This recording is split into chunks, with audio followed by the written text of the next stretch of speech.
శంకరుడు, హృదయ చోరుడు, దీనదయాళుడు, పరమ కృపాలుడు ఆ శ్రీ కృష్ణహరనాథుని పాదపద్మములకు నా ప్రేమపూర్వక హృదయాన్ని. అలాగే ప్రేమోన్మత్త మనస్కులై నిరంతరం ప్రభువుతో ప్రేమ విహారం కలుపుతున్న భక్త మహాశయులందరికీ నా హృదయపూర్వక ప్రేమాంజలి.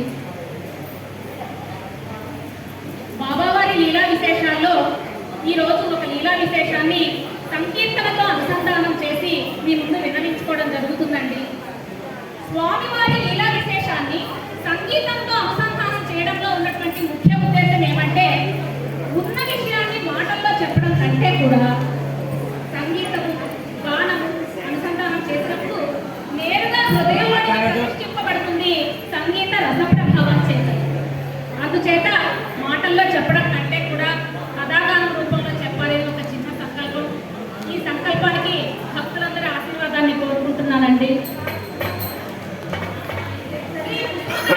ఆగ్రహిక భక్తులలో ప్రముఖురాలైనటువంటి విమలామ గారి కుమార్తె జస్సుమ.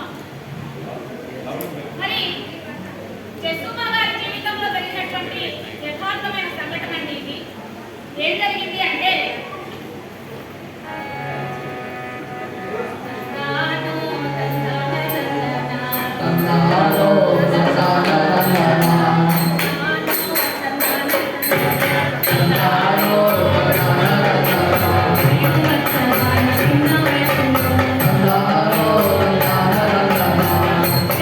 చెప్తుందండి తన యొక్క అనుభూతి.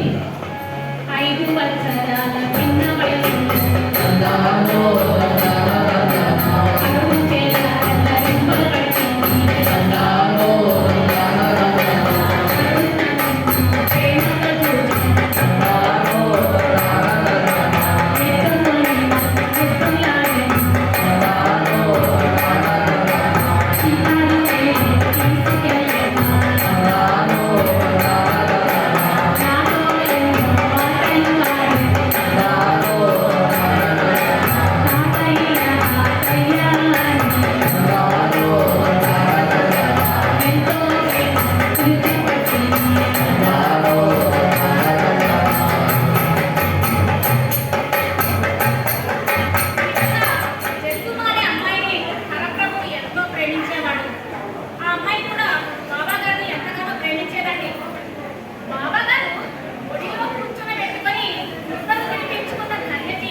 ఎలాగో ప్రేమ మాటలతో భర్తగారిని ఒప్పించుకోవాలన్న ప్రయత్నం చేస్తూ కరుణ బాబావారి అర్థాన్ని మాతృశ్రీ కుసుమకుమారి దేవి వారు బంకుర గ్రామంలో ఉన్నారట.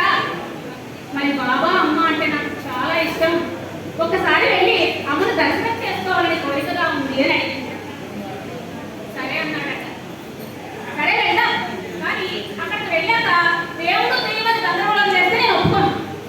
ముసలాడిని అంటున్నావు కదా, నువ్వు మీ అమ్మలాగా చూసుకో, నేను మా అమ్మలాగా చూసుకుంటాను, అలా అయితే వస్తాను. అంతేగాని అక్కడికి వెళ్ళిన తర్వాత దేవుడు భక్తి పూజలు గందరగోళం చేస్తే నేను రానన్నాడు.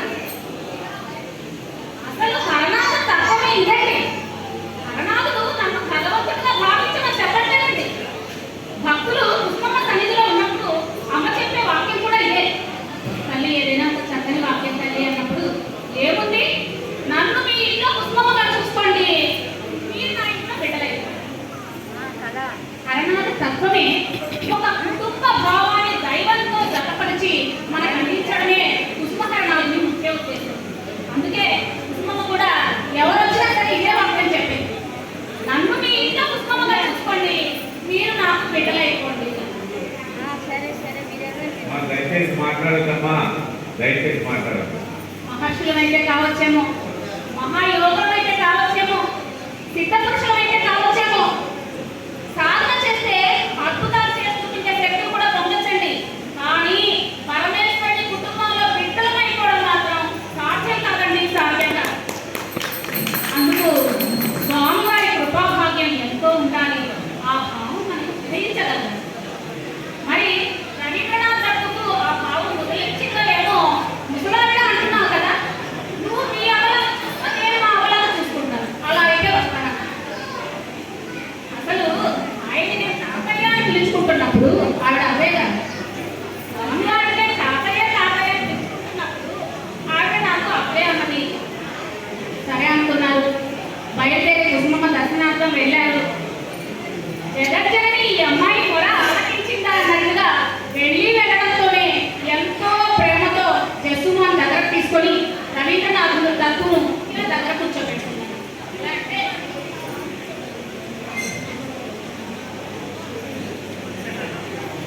అన్నయ్యలు దయచేసి బయట వెళ్ళి మాట్లాడండి, దయచేసి బయట వెళ్ళండి, మాట్లాడాలి బయట వెళ్ళండి దయచేసి.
మరి అమ్మాయి ఎప్పుడైతే ఈపు తట్టి తల నిమిరితో ఉపదేశం జరిగిపోయిందండి, అతని హృదయం అంతా కూడా అమ్మగా ఎప్పుడు తిరిగిపోయింది.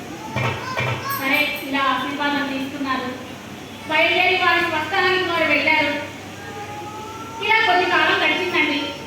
తర్వాత జగజ్జనని కుసుమకుమారి దేవి వారు బొంబాయి వెళ్ళారు. బొంబాయి వెళ్ళి అక్కడ విమలమ్మ గారి ఇంట్లో దిగారు. జస్సుమ్మ గారింట్లో దిగారు. అంతటా శ్రీ కుసుమకుమారి దేవి జస్సుమ్మని దగ్గరకు తీసుకొని ఎంతో ప్రేమతో ముద్దు మాటలతో, అమ్మా నీవు కొన్ని రోజులలో పుత్రవతి అవుతావమ్మా అని ఆశీర్వదించి, అంటే నీవు ఒక బిడ్డకు జన్మనిస్తావమ్మా అని ఆశీర్వదించి, సరే ఆశీర్వాదం ఇచ్చింది. తల్లి మళ్ళీ సోనాముకి వెళ్ళిపోయింది. ఇలా కొంచెం కాలం గడిచిన తర్వాత, అంటే 3 నెలల కాలం గడిచిన తర్వాత ఏం జరిగిందంటే,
నొప్పి బాగా ఎక్కువగా ఉంది. వైద్యశాలకు తరలించారు. వేల రూపాయలు ఖర్చు పెట్టారు. కానీ 48 గంటలు దాటితే తదుపరి విషయం నమ్మకం లేదన్నారు. జస్సుమ్మ అమ్మను ప్రతిశిక్ష పెట్టమని ఇలా ప్రార్థిస్తూ ఉంది. తందానో తందాన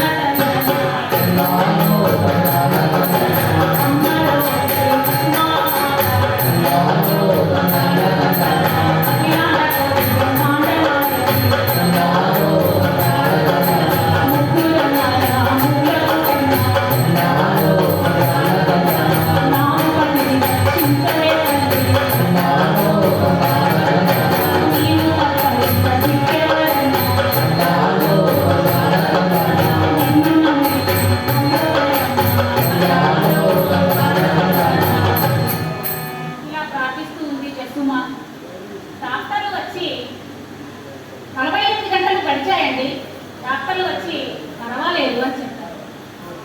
పాపం 2 రోజుల నుంచి కంటి మీద నిద్ర లేదండి ఆమెకు.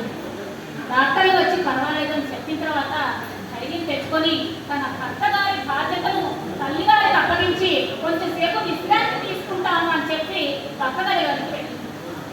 పక్క గదిలోకి వెళ్ళగానే అక్కడ ఎదురుగా ఉన్న గోడ దగ్గర జగజ్జనని కుసుమకుమారి దేవి దర్శనమిస్తూ జలగల కన్నీరు కాలుస్తూ ఒక వాక్యం పలికింది. హోగా సద్భోగయా, అంతా అయిపోయింది అని పలికింది. పైగా కన్నీరు కాలుస్తుంది. ఈ మాట వినగానే జస్సుమ్మ ఎంతో ఆవేదనతో పరిగెత్తుకుంటూ తన తల్లి దగ్గరకు వెళ్ళి, అమ్మా అమ్మ దర్శనం ఇచ్చిందమ్మా, అంతా అయిపోయిందని చెప్పిందమ్మా అని ఏడుస్తుంటే, ఎందుకు బిడ్డ బాధపడతావు, డాక్టర్లు పర్వాలేదని చెప్పారు కదా అంటే, కాదమ్మా అమ్మ చెప్పిందమ్మా, అంతా అయిపోయిందని చెప్పిందమ్మా అని ఏడుస్తున్నది. ఇంతలో భర్తకు స్మారకం తప్పి చివరి కళ్ళు మూతపడింది. అంటే శరీరం సాధించడం జరిగింది. అమ్మని ఇలా ప్రార్థిస్తూ, అమ్మా 3 నెలలు కాలేదుగా, పుత్రవతిగా అవుతావని ఆశీర్వదించావు కదా, 2 వాక్యాలు చెప్పావు, అంతా అయిపోయింది అని చెప్పావు, జరిగింది. మరి పుత్రవతిగా అవుతావని ఆశీర్వదించావే, నా భర్త చనిపోతే నేను ఎలా పుత్రవతిని అవుతాను అని ఈ వాక్యాన్ని గుర్తు తెచ్చుకొని శవాన్ని దహన సంస్కారాలకు అనుమతిని ఇవ్వకుండా అలాగే పెట్టి కుసుమమ్మకు టెలిగ్రామ్ ఇచ్చేశారండి. కుసుమమ్మ దగ్గర నుంచి సమాధానం కోసం ఎదురు చూస్తూ ఇలా అమ్మను ప్రార్థిస్తూ ఉంది. అమ్మా నీ మాట నెరవేర్చుకోవా తల్లి, పుత్రవతి అవుతావు అని ఆశీర్వదించావే, మరి నా భర్త చనిపోతే నేను ఎలా పుత్రవతిని అవుతాను, కాబట్టి నా భర్తకు ప్రాణభిక్ష పెట్టి నాకు పతిభిక్ష పెట్టవలసింది అని అమ్మని ఇలా ప్రార్థిస్తూ ఉంది జస్సుమ్మ.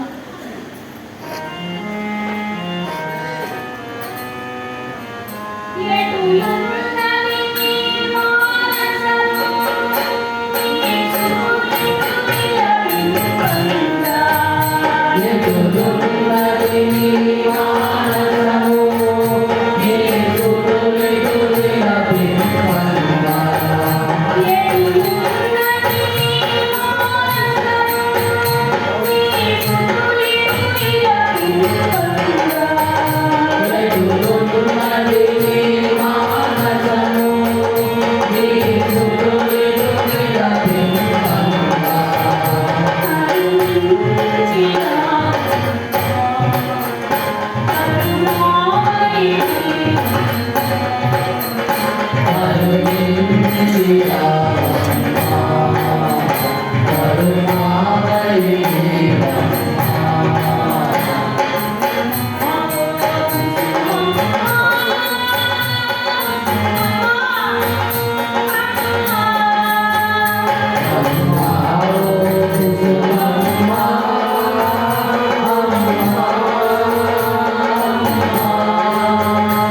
అంటే అమ్మ దగ్గర నుంచి సమాధానం వచ్చింది. టెలిగ్రామ్ ఓపెన్ చేసి చూస్తే టెలిగ్రామ్ కదండి పెద్దగా విషయాలేమీ ఉండవు, ఒక సెంటెన్స్ మాత్రమే ఉంటుంది. టెలిగ్రామ్లో ఏం రాస్తుందంటే రవి కమ్ బ్యాక్ అని రాస్తుంది. రవి అంటే సూర్యుడు, తేజస్సు అంటే జీవుడు, కమ్ బ్యాక్ తిరిగి వచ్చింది. వెళ్ళిపోయిన జీవుడు మరలా వచ్చి శరీరంలో చేరువాగానే ఆశీర్వచనం వచ్చిందండి. ఈ ఆశీర్వాదం చూసిన తర్వాత జస్మ ఎంతో ఆనందపడింది. కానీ కంటి ముందు శవం మాత్రమే ఉంది, శివం లేని శవం. కానీ అమ్మ ఆశీర్వాదం వృధా పోదు కదా అని ఆలోచిస్తూ ఎట్లా మరలా పునరుజ్జీవుడు అవుతాడా అని అందరూ ఆశ్చర్యంతో కన్నులార్పకుండా చూస్తున్నారండి. ఇలా కొద్ది నిమిషాలు గడిచాయి. అంతటా జస్మ భర్త కళ్ళు నమ్ముకుంటూ లేచి కూర్చున్నాడు. పేరుపాల అందరినీ చూశాడు. మరలా గుండె పట్టుకోవడం ప్రారంభించింది. చక్కగా నాడి ప్రారంభమైందండి. నాకు ఎంతో దాహంగా ఉంది, ఎంతో ఆకలి వేస్తుంది, అక్కడ పెట్టవలసింది అని అడుగుతున్నాడు. ఇంతలో డాక్టర్లు వచ్చారు. వాళ్ళు వేసుకున్నటువంటి స్టెథోస్కోప్లకి ఈ అద్భుతం అందలేదండి. జస్మ పాలను తీసుకొచ్చింది. ఆయన పాలను తాగి ఆకలి తీర్చుకున్నాడు. అప్పటి నుంచి కూడా శ్రీ కుసుమహరనాథ మహాప్రభుపై ఎంతో భక్తి విశ్వాసాలను పెంపొందించుకొని వారి గృహంలో సంకీర్తనలు ప్రారంభమయ్యాయి.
ఉంటే దయచేసి మీ బిడ్డగా భావించి పంపించాలి అని కోరుతున్నాండి.